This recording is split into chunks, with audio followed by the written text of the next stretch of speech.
మిగ్జోన్ తుఫాన్ ప్రభావంతో మహబూబాబాద్ జిల్లా వ్యాప్తంగా విస్తారంగా వానలు పడుతున్నాయి. డోర్నకల్ నియోజకవర్గంలో 2 రోజులుగా కురుస్తున్న వర్షాలతో మిర్చి, వరి పంటలకు తీవ్ర నష్టం కలిగింది.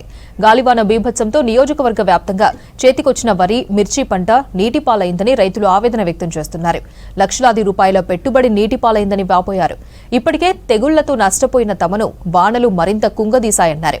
ప్రభుత్వమే తమను ఆదుకోవాలన్నారు బాధిత రైతులు. వరి పంట 6 నెలల పంట అయితే మొత్తం వర్షం వచ్చి మొత్తం విరిగిపోయింది. దానం వచ్చి మొత్తం తడిసిపోయింది. దాని తడిసిపోయిన తర్వాత మొత్తం ఆగం అయిపోయింది. నీళ్లు మొత్తం ఆన కొట్టి వర్షం వల్ల మొత్తం వడ్లన్నీ పట్టలేసి కూడా ఆసుకుంటారు. తడిసిపోయి మొత్తం నీళ్ళని నిలిచినాయి. మొత్తం ధాన్యం అంతా ఆగం అవుతుంది. తొందరగా ఈ కాంట చేతులు చేయాలి, లేదా మరి ఆగం అవుతుంది. మళ్ళీ వరి పంట కూడా అట్నే ఉండిపోయింది. వర్షం అనుకోకుండా వచ్చింది. వర్షం అంటే తుఫాన్ అంటే తుఫాన్ వస్తుంది రాదా అని మనం అనుకున్నాం. అనుకునే భారీ వర్షం వచ్చింది. వడ్లని మొత్తం మొలక వచ్చినాయి. మొత్తం ఉరిగిపోయింది. పంట మొత్తం ఉరిగిపోయింది. మొత్తం తలకాయలు పట్టుకుని అక్కడ పెట్టింది.